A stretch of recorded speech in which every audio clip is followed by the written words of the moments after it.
to cry like an ordinary child.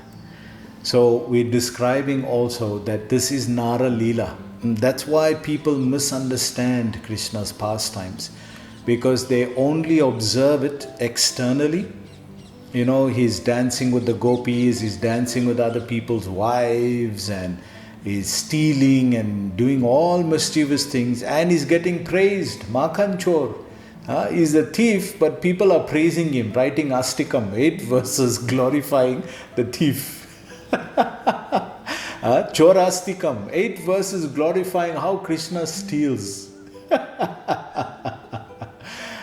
So if you only observe Krishna from the external pastime as a human activity, then this is the result. You only get one kind of conclusion. But when you associate with the devotee, you get the whole different dimension of interaction.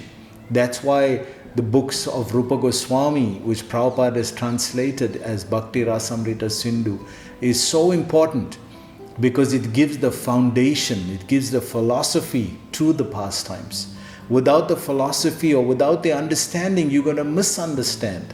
You're going to use your current human level of understanding to interpret, which will misinterpret. You'll misinterpret because you are just using pratyaksha, sense perception, to see what is Krishna doing. He's dancing with other people's wives. So Prabhupada would say, if everything belongs to God, don't you think those other people's wives belong to God too? So now who's dancing with who? Now you dancing with Krishna's wives. So he would turn the whole thing around. So when the philosophy and the bhava, when they both go together, then it creates a complete different interaction on the devotional platform. So Prabhupada goes on to say, Yashoda, of course, did not want to chastise her beloved child very much, and therefore she immediately threw away the stick and simply rebuked him. So you can see she's understood now that he's got the point. Once he's got the point, then she becomes his shelter again. Krishna is dependent here. Can you see how dependent Krishna is? He has to take the form of a little child just to show us how dependent he is on his devotee's love as a mother. Because she wants to take care of him in dependency. So he becomes dependent. He becomes dependent. But the foundation of it is love. The foundation of it is prema. So once we understand the foundation, like yesterday's verse, Prabhupada was also concluding there at the end of the purport, he says the secret is devotional service. If you understand what is devotional service, that is the secret. So this is what we are learning about. This is what we are understanding. This is what we are practicing with devotional service. Here in the conditioned state and in the perfected state, it becomes pure devotional service, which then qualifies us to enter into the spiritual world. But any other process, jnana, astanga, karma, none of that can get us to that state. Only bhakti. Bhakti mam abhijnanati. Prabhupada quoted that verse as well. So he goes on to say, saying, now I shall bind you so that you cannot commit any further offensive activities. So we can see the external reason. There's two reasons. External reason, Mother Yashoda is binding, so he doesn't create any more mischief. So that once he's tied, we are talking about boys being restless. Children being restless. So he won't commit any more activities, he'll be bound. But internal reason is that she didn't want him to feel any more fear. But she wants to correct him. So what to do? She takes another step of teaching him. So first level is with the stick, and then once that did its job, now she understands. And now her motherly affection comes out and she doesn't want him to feel any more fear. So therefore she binds him. So this pastime has that two deep reasons. First reason, because he did the offense and she wants to correct him, because everybody is looking now. Mother Yashoda was running. Everybody is looking. So first reason, she wants to correct him for the offense. Second reason, which is more intimate from the heart, she doesn't want him to run away in fear. So therefore she ties him up. She ties him with love. So it goes on to say, nor for the time being can you play with your playmates. Oh, now that story also. So now he's grounded. He's not a grinding mortar, he's grounded mortar now. He's grounded, he can't play with his friends also. So for children, especially at this age, their friends are everything to them. Everything is their friends. They just love their friends.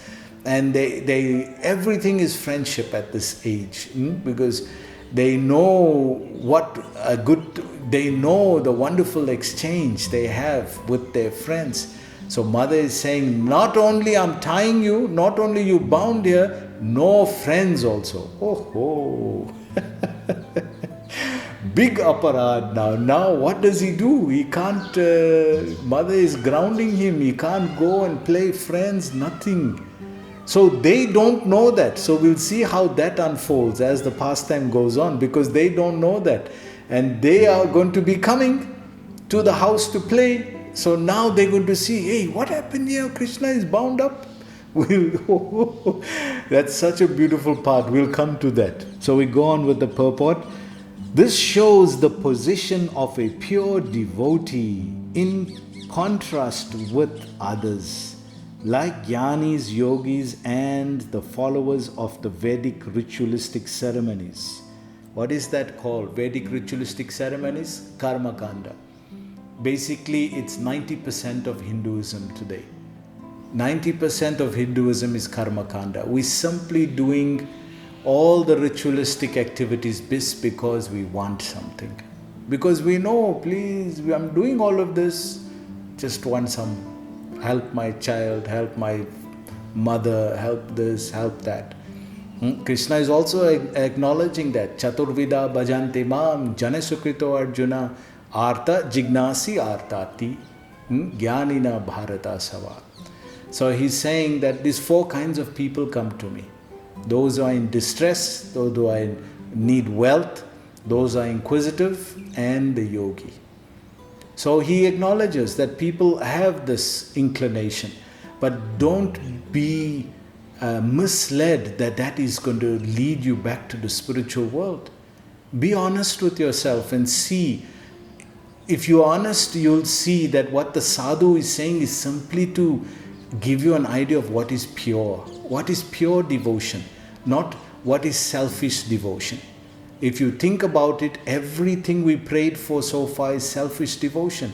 We're simply trying to please the God because we know we need blessings for our child. We know we need blessings for our health. So this in itself is not wrong, but it's not the conclusion of religion. It's not the end of spirituality. This is the end of spirituality. Prema pumarta mahan. Prema, love of God. So if the more you interact on that platform, the more the chances are you'll get pulled away and you'll start to think that is real religion. But if you serve Krishna, let's face it, some good things happened in our life without our doing. So who is blessed that? So why don't we, and then some bad things has also come without our doing, so-called in this lifetime. So who's given that? The same person who gave the good. That's why he's saying, Sarva dharman parityaja, abandon all varieties of dharma. Mam ek aham, saranam braja, just surrender to me. I gave all those good things in those times, I'm also taking care of you. Mam ek aham, three things that mean me, me, me. Mam means me, ek, one means me, and aham means me. That is just saying, just surrender to me. That's it. If you just do that, no matter from what platform you are on the right path. But anything other than that, if you think about it carefully enough and if you're honest with yourself, you'll see that I'm actually just cheating myself here, just for some material.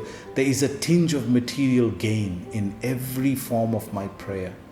So when am I going to pray selflessly for pure love? When is that going to happen? Well, that can't happen if I'm mixing the both. It can't be mixed. One level is the material gain that we get, the other level is pure devotion. That's why devotees are so rare, because they just keep absorbing in Krishna. And this is the reason why. So when we see these strong purports, I was also feeling a little apprehensive, because these purports are but strong on anything other than pure devotion. Because now we're speaking of pure bhakti. You get devotion, you get service, then you get devotional service, and then you get pure devotional service. Now when we're speaking of pure devotional service, try to compare it to anything material. You can't. There is no comparison. That's why the sadhu, Srila Prabhupada, is speaking so strongly. So sometimes I was a bit apprehensive to mention these points because it's so strong. It shakes one. It gives one a jerk. That, what am I doing as religion? What am I praying for? What am I asking? Am I being misleading myself? It doesn't mean that we don't ask for material things, but ask in the right place. If we just continue to pray to all the demigods, we actually start committing more offense than good. Because we only know 10, 20, at best I'll give you 100, that 100 demigods. There are 33 million demigods. So if you keep on worshipping demigods, those that you're praying to, don't you think you're offending all the other 32 million there? Those ones that are helping you that you don't even know, you never offer one cup of water to them.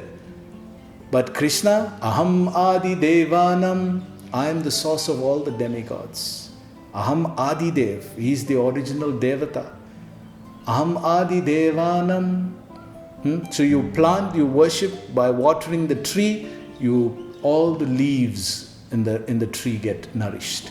But you try to water each leaf and see. That's why demigod worship is so limiting. It's not wrong. Krishna says less intelligent. He doesn't say it's wrong. He says it's less intelligent.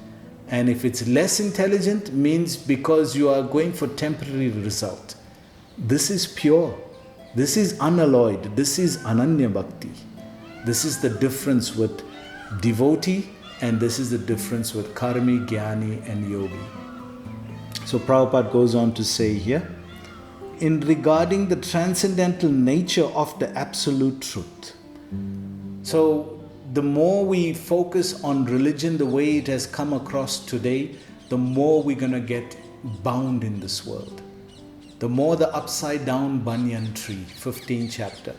But the more we can focus on Krishna and the pastimes of Krishna and his devotees, that is the key to liberation. So I hope you enjoyed our class today. Diwali is the day that the Damodar Leela took place. So please join us again tomorrow. Hare Krishna.